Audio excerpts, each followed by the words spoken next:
பாதையில் கர்த்தரை நீ தேடினால் தென்படுவார், உனக்கு முன் வருவார். முழு மனதோடு அவரை நீ கூப்பிட்டால் பதில் தருவார், வழி காட்டிடுவார். மகளிர் மன்றாட்டு ஜெப நேரம், மன்றாடி ஜெபிக்க இரு தருணம். மகளிர் மன்றாட்டு ஜெப நேரம், மன்றாடி ஜெபிக்க இரு தருணம்.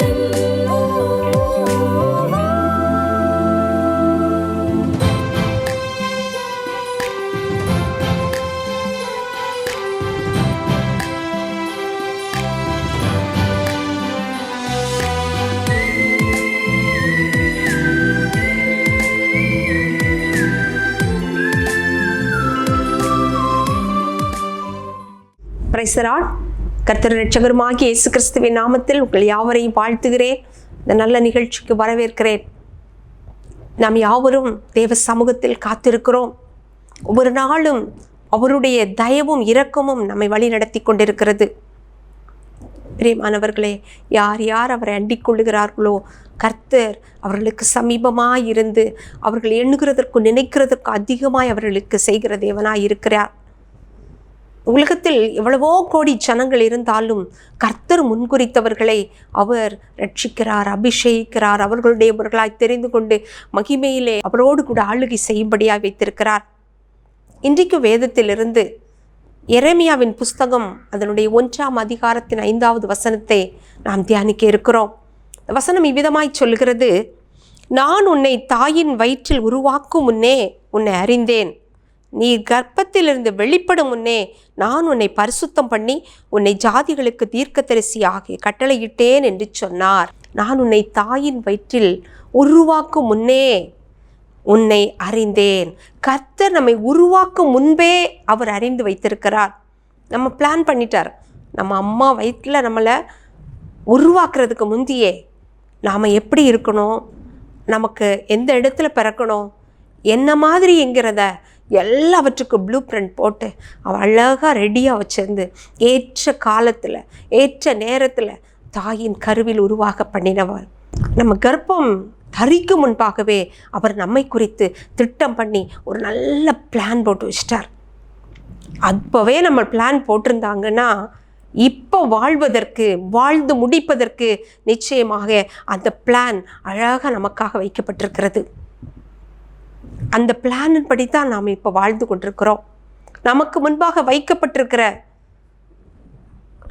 அவருடைய சித்தத்தை நாம் அறிந்து நடப்போமானால் அவருடைய பிளானின் படி நாம் ஸ்மூத்தாக அழகாக போக முடியும். அதை மாற்றி நாம் வலதுபுறமோ இடதுபுறமோ சாயும் பொழுது அநேக காரியங்களை சந்திக்க வேண்டியது வரும். நாம் மனுஷராக இருக்கிறபடியினால் அவைகள் சம்பவிக்கிறது. ஆண்டவர் இப்படித்தான் போக வேண்டும் என்று சொல்லி நம்மை வழி நடத்தும் போது நாம் இந்த இஸ்ரவேல் ஜனங்களைப் போல இந்த வழி எங்களுக்கு கடினமாயிருக்கிறது என்று சொல்லி முறுமுறுக்கிறவர்களாக, திரும்பி பார்க்கிறவர்களாக மாறிவிடுகிறோம். அப்படி திரும்பி பார்க்கிறவர்கள், பின்னிட்டு செல்லுகிறவர்கள் உப்புத்தூணை ஆகி போகிறார்கள். அன்றைக்கு ரோத்துவினுடைய மனைவி பின்னிட்டு பாராமல் ஓடு என்று சொன்ன போது எல்லா காரியங்களையும் பார்த்த பொழுது அவள் திகைத்து போய் பின்னிட்டு பார்த்தாள், உப்புத்தொடாய் போனாள். நம்மை தாயின் கருவில் உருவாக்கும் முன்பே அறிந்திருக்கிற தேவன் யார் நம்மளை அறிஞ்சிருக்கிறாங்களோ அறியாமல் இருக்கிறாங்களோ, ஆனால் கர்த்தர் நம்மை அறிந்திருக்கிறார். அது உண்மை, அது நிச்சயம். எல்லாரும் நம்மை கைவிடலாம், யாரும் நம்மை ஏற்றுக்கொள்ளாமல் இருக்கலாம், நம்முடைய இருதயத்தில் இருக்கிற கஷ்டத்தை, பாரத்தை ஒருவரும் அறியாமல் இருக்கலாம், யாருமே அதை கண்டுகொள்ளாமல் இருக்கலாம். ஆனால் பரம பிதாவாகிய கர்த்தர் எனக்கு என்னது தேவை என்று அறிந்திருக்கிறார். பரம பிதாவாகிய கர்த்தர் என் உள்ளத்தில் என்ன இருக்கிறது, எனக்கு என்ன ஆசைகள் இருக்கிறது, விருப்பங்கள் இருக்கிறது, என்னுடைய சூழ்நிலை எப்படி இருக்கிறது என்பதை அவர் அறிந்திருக்கிறார். யார் கைவிட்டாலும் கைவிடாத நேசர் என்னை அறிந்திருக்கிறார். ஆம் பிரியமானவர்களே, நம்மை அறிந்திருக்கிறவர் ஒருவர் நம் நடுவில் இருக்கிறார், நமக்குள் இருக்கிறார். சோர்ந்து போகக்கூடாது. ஒன்றுக்கும் நாம் கவலைப்படாதபடி எல்லாவற்றையும் ஸ்தோத்திரத்தோடு விண்ணப்பத்தோடு தேவனுக்கு தெரியப்படுத்துகிற பொழுது நம்மை அறிந்திருக்கிற தேவன் எல்லாவற்றையும் நமக்காக செய்து முடிப்பார். எல்லாவற்றையும் நமக்காக செய்து முடிப்பார். பிரியமானவர்களே, ஒரு தாவீதை பார்ப்போமானால், தகப்பன் தன் ஆடுகளை மேய்க்க தாவீதை அனுப்பியிருந்தார். சாமுவேலை கர்த்தர் தாவீதை அபிஷேகம் பண்ணும்படி ஈசாயின் வீட்டுக்கு, தாவீதின் வீட்டுக்கு அனுப்பி வைக்கிறார். அந்த ஈசாய் எல்லா பிள்ளைகளையும் அழைத்து சாமுவேலின் முன்பாக நிறுத்தி, நீர் தேடுகிற பிள்ளை இதுதானா என்று சொல்லி ஒவ்வொருவரையாய் காட்டுகிறான். தாவீதின் தகப்பன் ஈசாய்க்கு தாவீது ஆடுகளை மேய்த்து கொண்டிருக்கிற தாவீதை குறித்து அவன் அப்படி ஒரு யோசிக்கவே இல்லை. கர்த்தர் தாவீதை தாயின் கருவில் உருவாகும் முன்பே அவர் அறிந்து ஒரு காரியத்தை அவனுக்காய் வைத்திருக்கிறார். ஆனால் பெற்ற தகப்பன், உலக பிரகாரமான இந்த தகப்பனுக்கு நிச்சயமாக அது தெரிய வாய்ப்பில்லை. தீர்க்கதரிசியாகிய சாமுவேல் ஒவ்வொருவருடைய முகத்தையும் பார்க்கிறான். அவர்களுடைய திடகாத்திரத்தை, அவர்கள் நல்ல யுத்த புருஷர்கள், அவர்களுடைய அப்பியரன்ஸை பார்த்துட்டு இவர்களாக இருப்பார்களோ என்று சொல்லி ஒரு தீர்க்கதரிசி கூட அப்படித்தான் ஒரு கால்குலேஷன் போடுறார். ஆனால் மறக்கப்பட்ட தாவீதை கர்த்தர் அறிந்திருந்தபடியினால் சாமுவேல் இடத்துல சொல்கிறார், இவன் இல்லை என்று சொல்லி. சாமுவேல் கேட்குறாரு, இன்னும் உனக்கு பிள்ளைகள் இருக்கிறாங்களான்னு ஈசாயிட்ட கேட்டபோது தான் ஈசாய் சொல்கிறாரு, எனக்கு இன்னொரு இளைய மகன் உண்டு, அவன் ஆடுகளை மேய்த்து கொண்டிருக்கிறான் என்று சொல்லி. அவனை உடனே வர சொன்னபோது கர்த்தர் தைல குப்பி எடுத்து அபிஷேகம் பண்ணு என்று சொன்னார். அவன் அபிஷேகிக்கப்பட்டான். அபிஷேகிக்கப்பட்ட பின்பு மறுபடியும் அவன் ஆடுகளை மேய்க்கிறவனாக தன்னுடைய கடமைகளை தொடர்ந்து செய்து கொண்டிருக்கிறான். இன்றைக்கு நம்முடைய வாழ்க்கையில் தேவன் நம்மை அறிந்து நம்மை அபிஷேகித்திருக்கிறார். நம்மை அவர் நடத்தி கொண்டிருக்கிறார். நாம் நம்முடைய கடமைகளை செய்து கொண்டிருக்கிறோம், நம்முடைய காரியங்களை செய்து கொண்டிருக்கிறோம். பிதாவின் சித்தத்தை அறிந்து அதை செய்வோமானால் அது மிகுந்த ஆசீர்வாதமாயிருக்கும். ஆடுகளை மேய்க்கிற பொழுது தாவீது எப்போதும் பாடி பாடி கர்த்தரை துதித்து கொண்டே இருந்தான். கர்த்தரை தன்னுடைய மேய்ப்பனாகவும் தன்னை ஒரு ஆடாகவும் அவன் பாவித்து, கர்த்தரின் மேய்ப்பராயிருக்கிறார், நான் தாட்சியடையேன், அவர் என்னை புல்லுள்ள இடங்களில் நடத்துவார் என்று சொல்லி அவன் விசுவாச அறிக்கைகளை இட்டு பரம தகப்பனை நோக்கி எப்போதும் துதிக்கிறதும் பாடுகிறதுமே தாவீதுடைய வேலையாகவும் பங்காகவும் இருந்தது. இன்றைக்கும் உலகத்தின் அநேக வேலைகளினாலும் அநேக நெருக்கங்களினால் நெருக்கப்படுகிற நமக்கு எந்த சூழ்நிலையிலும் கர்த்தரையே தெய்வமாய் கொண்டு கர்த்தரையே நம்பி இருந்து கர்த்தரையே புகழ்ந்து பாடிக்கொண்டிருப்போமானால் எவ்வளவு பெரிய காரியமானாலும் எவ்வளவு பெரிய பிரச்சனையானாலும் அவைகளெல்லாம் சுலபமாய் நம்மை விட்டு அகன்று போகும். அவைகளெல்லாம் நமக்கு முன்னிருந்து விலக்கப்படும். அதை கர்த்தரே செய்வார். அதை கர்த்தரே செய்வார். பிரியமானவர்களே, தாவீது தகப்பனால் அழைக்கப்படுகிறார். தகப்பன் அழைத்து தாவீது இடத்துல சொல்கிறார். 1 சாமுவேல் 17ஆம் அதிகாரம் 17-18 வசனத்தை வாசிக்கிறேன். ஈசாய் தன் குமாரனாகிய தாவீதை நோக்கி, உன் சகோதரருக்கு இந்த ஒரு மரக்கால் வறுத்த பயிற்றையும் இந்த 10 அப்பங்களையும் எடுத்துக்கொண்டு பாளையத்தில் இருக்கிற உன் சகோதரரிடத்தில் ஓட்டமாய் போய் இந்த 10 பால்கட்டிகளை 1000 பேருக்கு அதிபதியினிடத்தில் கொடுத்து உன் சகோதரர் சுகமாய் இருக்கிறார்களா என்று விசாரித்து அவர்களிடத்தில் அடையாளம் வாங்கி கொண்டு வா என்றார். ஈசாய் அபிஷேகிக்கப்பட்ட தாவீது ஆடுகளை மேய்த்து கொண்டிருக்கிறான். ஈசாய் தாவீதை அழைத்து, யுத்தத்துக்கு போன பிள்ளைகள் அங்கே யுத்தத்தில் பயங்கரமான சூழ்நிலை இருக்கிறது என்றதை கேள்விப்படும் பொழுது அவர்களுக்கு தின்பண்டங்களை அனுப்பி வைக்கிறார். அனுப்பி வைக்கும் பொழுது அவர் சொல்லுகிறார், நீ இவைகளெல்லாம் எடுத்துக்கொண்டு ஓட்டமாய்ப்போ, இவைகளை எடுத்துக்கொண்டு ஓட்டமாய்ப்போ. தாயின் கற்பத்தில் உருவாகும் முன்பே அறிந்திருந்த தாவீதை ஆண்டவர் இப்போது அனுப்புகிறார். ஈசாய் பொருட்களை கொடுத்து அனுப்புகிறது காரியம்தான். ஆனால் இங்கு தேவன் அந்த பாளையத்தின் சூழ்நிலை அறிந்த பொழுது ஒரு அபிஷேகிக்கப்பட்ட மனுஷன் அந்த பாளையத்துக்குள் போனால்தான் அங்கே ஒரு விடுதலை உண்டு என்பது தேவனுடைய திட்டம். அபிஷேகிக்கப்பட்ட தாவீதை இப்போது கர்த்தர் அனுப்புகிறார். இந்த உலக தகப்பன் எதையெல்லாம் கொடுத்து அனுப்புகிறான் பாருங்கள். ஒரு மரக்கால் வறுத்த பயறு, அதை கட்டி அவர் தலையில் வச்சாச்சு.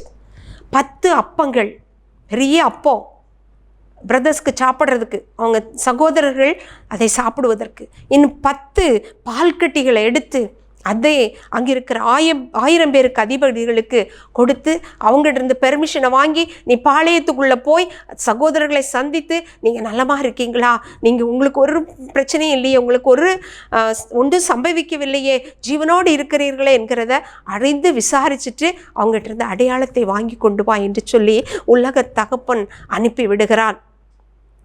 உள்ள வரைக்கும் போய் அண்ணனை பார்த்தாங்களாங்கிறதுக்கு ஒரு கன்ஃபர்மேஷன் வேணும் அப்படின்னு சொல்லி இந்த உலக தகப்பன் அனுப்பி விடுகிறார். என் பிள்ளை போய் கண்டிப்பாக பார்த்துட்டு வருவாங்கிற நம்பிக்கை இருந்தால் இவ்வளவுக்கு ஒரு கன்ஃபர்மேஷன் கேட்டிருக்கு பாரான்னு தெரியல.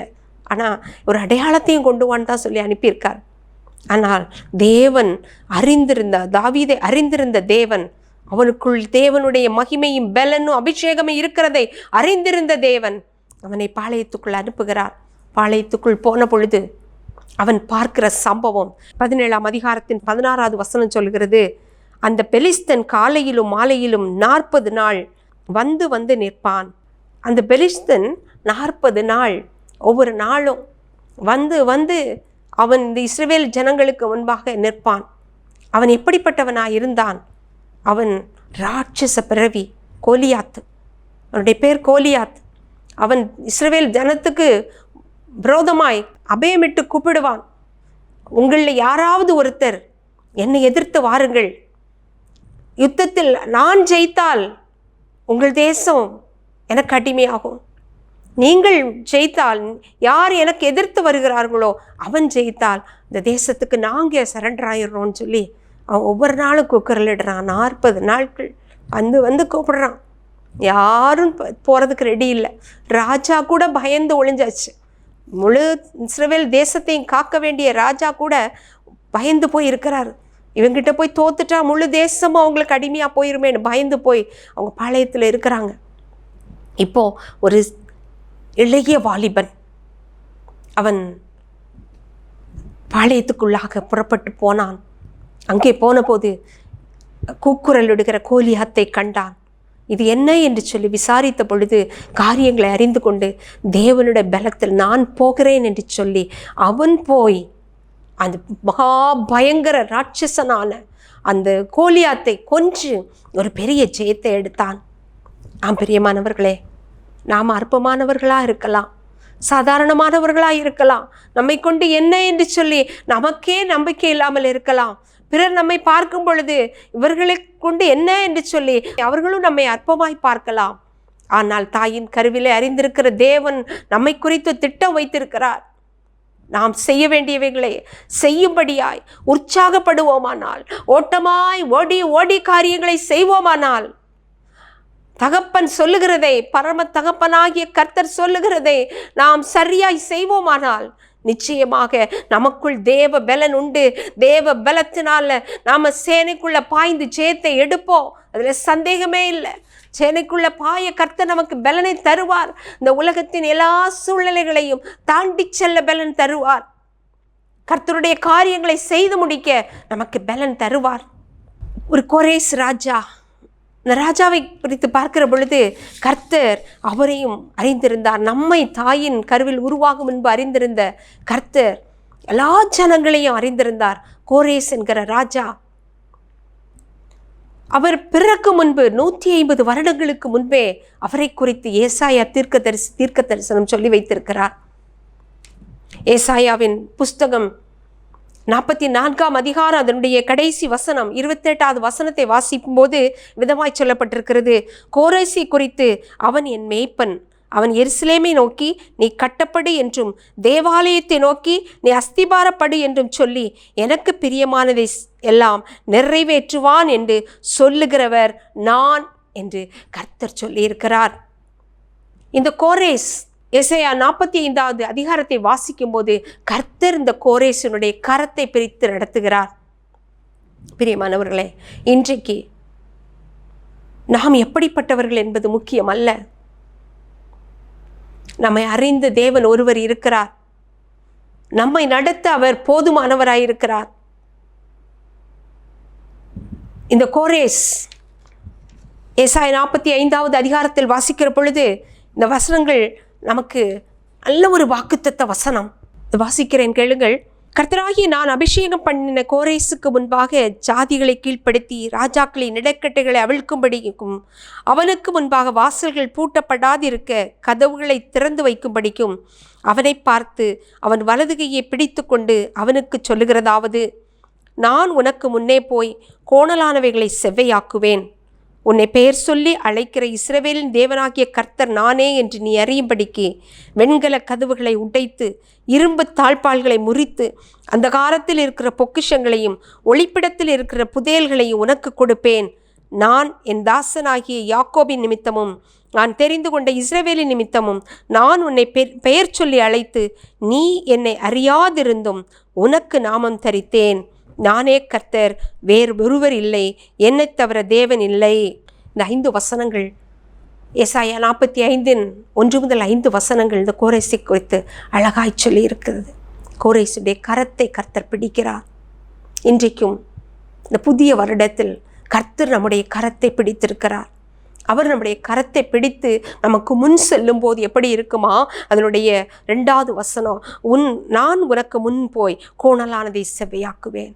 நம்முடைய வாழ்க்கையில் அநேக கோணலான காரியங்கள், பாவ பழக்க வழக்கங்கள், கர்த்தருக்கு பிரியமில்லாத காரியங்கள் நம்மிடத்தில் இருக்கலாம். அநேக கஷ்டப்பாடுகள், பள்ளம் மேடுகள் நம்முடைய வாழ்க்கையில் இருக்கலாம். கர்த்தர் இன்றைக்கு நம்முடைய கரங்களை பிடித்திருக்கிறார். அவர் நமக்கு முன் செல்லும் பொழுது கோணலானவைகள் செவ்வையாகும், கரடு முரடானவைகள் சமபூமியாகும். நாம் சுகமாய் நடந்து செல்ல, பரலோகத்தை நோக்கி நடக்க அவர் நமக்கு உதவி செய்வார். இந்த பூமியின் வாழ்க்கை நமக்கு நன்றாய் அமைதலாய் சமாதானமாய் இருக்கும். இன்னும் அவர் சொல்லும் பொழுது பாருங்கள், வெண்கல உன்னை பேர் சொல்லி அழைத்த இஸ்ரவேலின் தேவனாகிய கர்த்தர் நான். தாயின் கருவில் உருவாகும் முன்பே அறிந்திருந்த தேவன். அவர் பெயர் சொல்லி அழைத்திருக்கிறார். நம்முடைய பெயர்கள் எல்லாம் சொல்லி அழைக்கப்பட்டிருக்கிறது. நம்முடைய பெயர்கள் ரட்சிக்கப்பட்டு ஞானஸ்தானம் பெற்று அவருடைய பிள்ளைகளாய் அபிஷேகிக்கப்பட்டவர்கள் ஒவ்வொருவருடைய பெயர்களும், பரிசுத்தவான்களுடைய பெயர்கள் ஜீவ புஸ்தகத்தில் எழுதப்பட்டிருக்கிறது. ஆமேன். நம்முடைய பெயர்களை அவர் அறிந்திருக்கிறார். அந்த பெயர் சொல்லி நம்மை அழைக்கிற தேவனுடைய சத்தத்துக்கு செவி கொடுத்து நாம் அவருக்கு பின் செல்வோமானால் பாருங்கள், வெண்கல கதவுகளை உடைத்து இரும்பு தாழ்பால்களை முறித்து அந்த காலத்தில் ஒளிப்படத்தில் இருக்கிற பொக்கிஷங்களையும் புதையல்களையும் அவர் நமக்கு தருவார். இன்னைக்கு கஷ்டத்தோடும் கடனோடும் பிரச்சனையோடும் பாடுகளோடு இருக்கிறோமா? அவரை மாத்திரம் அண்டிக் கொள்வோமானால் நம்மை பெயர் சொல்லி அழைத்த தேவன் கைவிடவே மாட்டார். நமக்காக புதிய வாசல்களை திறப்பார். ஒளிப்பிடத்தில் அந்த காலத்தில் இருக்கிற புதையல்களை திறந்து நமக்கு தருவார். நாம் ஒன்றிலும் குறைபடாதபடி நம்மை திருப்தியாக்க அவரால் ஆகும். அவர் ஒருவரால் மாத்திரமே கூடும்.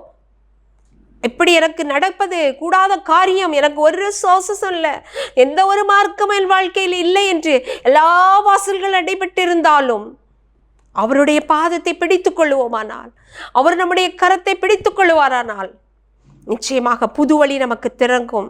நமக்கு முன்பாக திறந்த வாசல் உண்டாகும். அதை ஒருவரும் பூட்ட முடியாது. ஆம் பிரியமானவர்களே, ஆம், ஒன்றுக்கும் கவலைப்பட வேண்டாம். அவர் நம்மை அறிந்திருக்கிறார். அவர் நம்மை பெயர் சொல்லி அழைத்திருக்கிறார். முடிவுபரியந்த நிலை நிற்க கிருபை தருவாராக. முடிவுபரியந்த நிலை நிற்க கிருபை தருவாராக. நமக்கு அநேக வாக்குத்தத்தங்களை கர்த்தர் தந்திருக்கிறார். வேதத்தில் அப்போஸ்தலர் 1ஆம் அதிகாரம் அதனுடைய 5வது வசனத்தை வாசிப்போமானால் அங்கே சொல்லப்பட்டிருக்கிறது, பிதாவின் வாக்குத்தத்தம் நிறைவேற காத்திருங்கள் என்று சொல்லி. நாம் பிதாவின் வாக்குத்தத்தம் நிறைவேற காத்திருக்க வேண்டும். அவருடைய வாக்குத்தத்தம் என்ன? நாம் அவருடைய பிள்ளைகளாயிருந்து அவருடைய ராஜ்யத்தை சுதந்தரிக்க வேண்டியதே அவர் நம்மிடத்தில் எதிர்பார்க்கிறதும் நமக்கு தந்திருக்கிற வாக்குத்தத்தமாக இருக்கிறது. நீ என் தாசன், நீ என் பிள்ளை, நான் உன்னை தாயின் வயிற்றில் உருவாகும் முன்பே உன்னை அறிந்திருக்கிறேன் என்கிற வாக்குத்தத்தம். யார் அறிந்தாலும் அறியாவிட்டாலும் என் தேவன் என்னை அறிந்திருக்கிறார். என் உள்ளிந்திரியங்களை அறிந்திருக்கிறார்.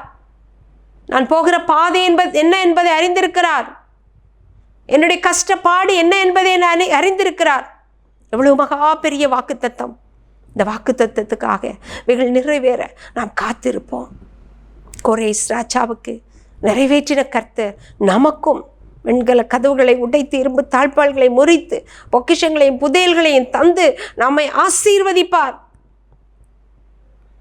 நாம் செய்ய வேண்டியதெல்லாம் அவருக்காக காத்திருக்க வேண்டியதே. காத்திருக்கிறவர்கள் மேன்மையானதை சுதந்தரிப்பார்கள். ஆபிரகாம் காத்திருந்தான்.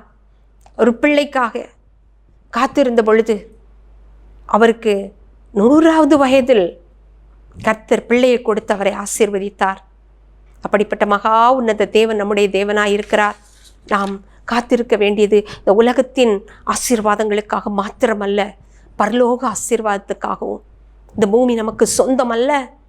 இந்த பூமி அநித்தியமானது. இது நாம் தங்கி இருக்கிற ஒரு கூடாரம். இந்த கூடாரத்தை பெயர்த்து கொண்டு நாம் போகிற பொழுது, நம்முடைய சரீரமாகிய கூடாரத்திலிருந்து நம்முடைய ஆத்துமா பிரியும் பொழுது, பரலோகமாகிய அந்த நல்ல வாசஸ்தலத்தில் சென்று தாபரிக்க நாம் எப்போதும் கர்த்தரின் பாதத்தில் காத்திருக்க வேண்டும். அது நம்மேல் விழுந்த கடமை. எப்போதும் கர்த்தருக்கு காத்திருந்து புதுபலன் அடைந்து கழுகை போல செட்டைகளை அடித்து எழும்பி இருப்போமாக. அவர் நம்மோடு கூட இருப்பார். கர்த்தருக்கு காத்திருக்கிறவர்கள் புதுபலன் அடைந்து கழுகுகளை போல செட்டைகளை அடித்து எழும்புவார்கள். அவர்கள் ஓடினாலும் களைப்படையார்கள், நடந்தாலும் சோர்வடையார்கள். அப்படியே நம்ம இந்த வருடம் முழுதும் கர்த்தர் நடத்துவாராக.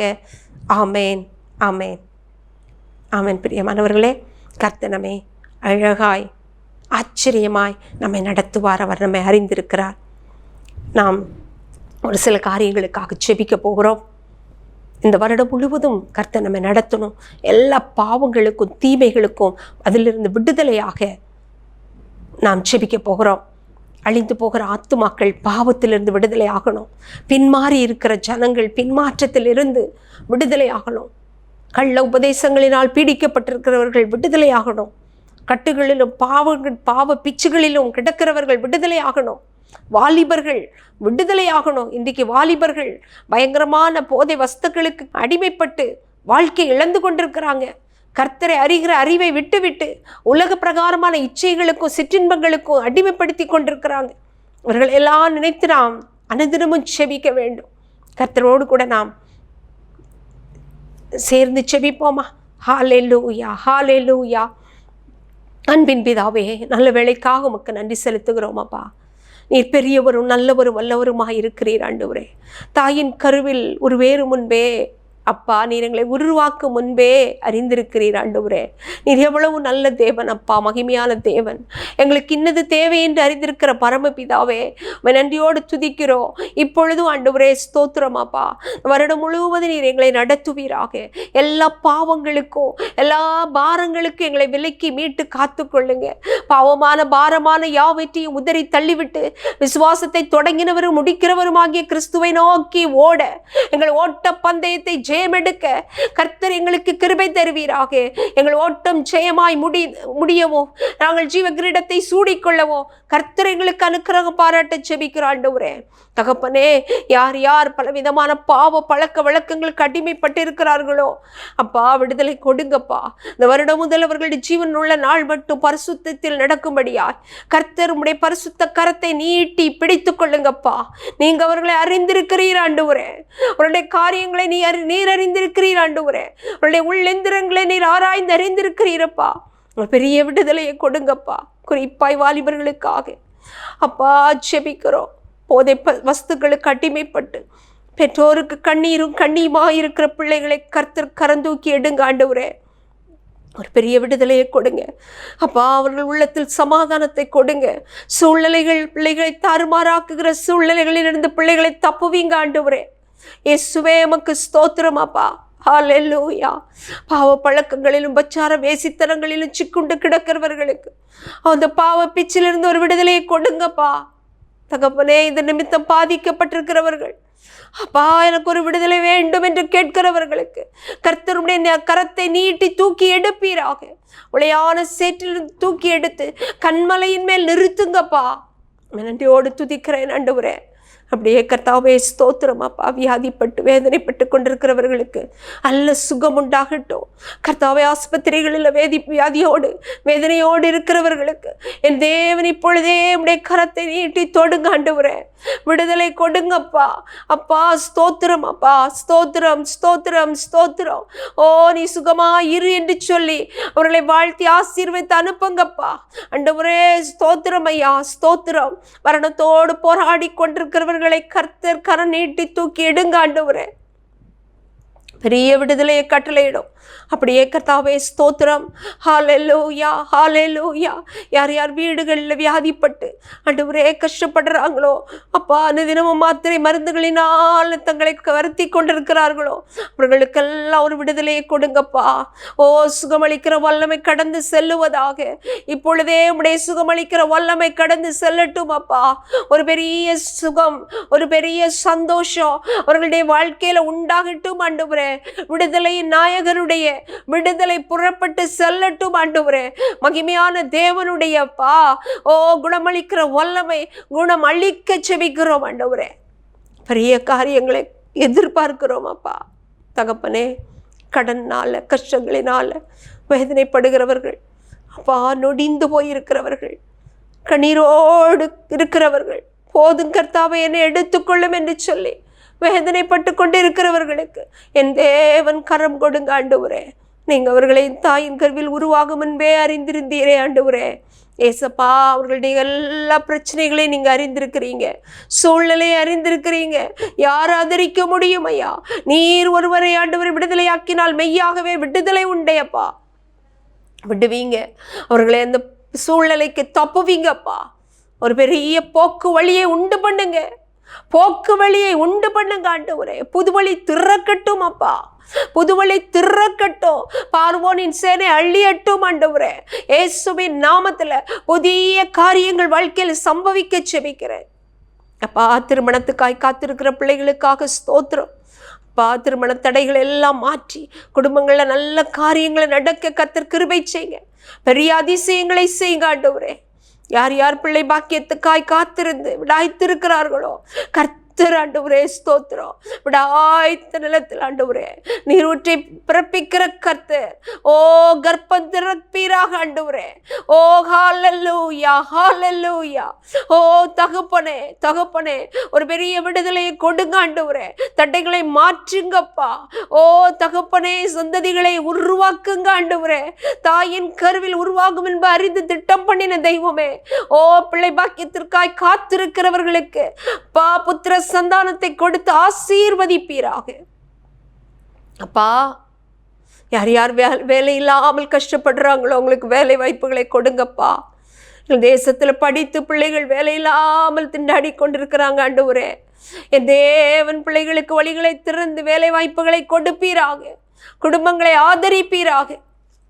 இன்னும் பண கஷ்டத்தினால கஷ்டப்படுகிறவர்களுக்கு அப்பா உடைய பலகணிகளை திறந்து இடங்கொள்ளாமல் போக மட்டும் ஆசீர்வதிங்க. ஊழியங்களை ஆசீர்வதியும். ஊழியங்களின் தேவைகள் சந்திக்கப்படட்டும். ஊழியங்களின் பாதுகாப்புக்காக செபிக்கிறோம். கர்த்தருடைய நடத்துதல் காணப்படட்டும் ஆண்டவரே. கள்ள உபதேசங்கள் அப்பா இயேசுவின் நாமத்துல மாற்றப்படுவதாக. கர்த்தருடைய ஆவியானவர் அப்பா சபைகளுக்குள்ள பலத்த கிரியைகளை நடப்பீங்க. ஹெவன் டிவி ஊழியத்தை நினைவு கூறுகிறோம் ஆண்டவரே. நீங்க ஆசீர்வதித்து உங்க சித்தம் போல் நடத்துங்க. உலகமெங்கும் பரம்பி சென்று ஆண்டவரே அப்பா அநேக ஆயிரங்களுக்கு வழிகாட்டியாய், அநேக ஆயிரங்களுக்கு ஆண்டவரே பிரயோஜனமுள்ள கருவியாய் கர்த்தர் இதை பயன்படுத்தும்படியாய் செபிக்கிறேன்.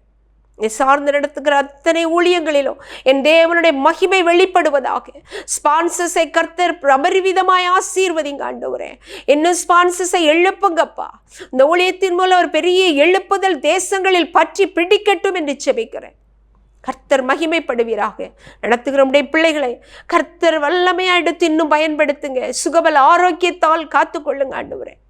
ஊழியக்கார பிள்ளைகள் அத்தனை பேர் குடும்பமாய் ஆசீர்வதிக்கப்படவும் அவர்களுடைய விண்ணப்பங்களுக்கு பதில் கொடுக்கவும் செபிக்கிறேன். கர்த்தர் கூடவே இரும், காத்துக்கொள்ளும். உங்களை யாவரையும் தாழ்த்துக்கிறோம். செபிக்கிற எங்கள் ஒவ்வொருவருடைய குடும்பங்களுக்குள்ள என் தேவனுடைய அனுக்கிரகப்பட்ட கரம் இருந்து இந்த வருடத்தில் எல்லா காரியங்களையும் அறிந்திருக்கிற கர்த்தர், எங்களை அறிந்திருக்கிற கர்த்தர், கோரேசை நடத்தினது போல, தாவீதை உயர்த்தினது போல எங்களையும் நடத்தி ஆசீர்வதிப்பீராக. இயேசுவின் மூலம் ஜெபிக்கிறேன், ஜெபங்கள் எங்கள் ஜீவனுள்ள நல்ல பிதாவே, ஆமேன், ஆமேன். சேர்ந்து சொல்லலாமா? என் ஆத்துமாவே கர்த்தரை ஸ்தோத்திரி, என் முழு உள்ளமே அவருடைய பரிசுத்த நாமத்தை ஸ்தோத்திரி. என் ஆத்துமாவே கர்த்தரை ஸ்தோத்திரி, கர்த்தர் செய்த சகல உபகாரங்களையும் மறவாதே. ஆமேன், ஆமேன். God bless you. God bless you all. துவைக்கவும் என்று நான் இருந்தேன், ஜெபிக்கவும் கொடுக்கவும் என்று நான் உணர்ந்தேன்.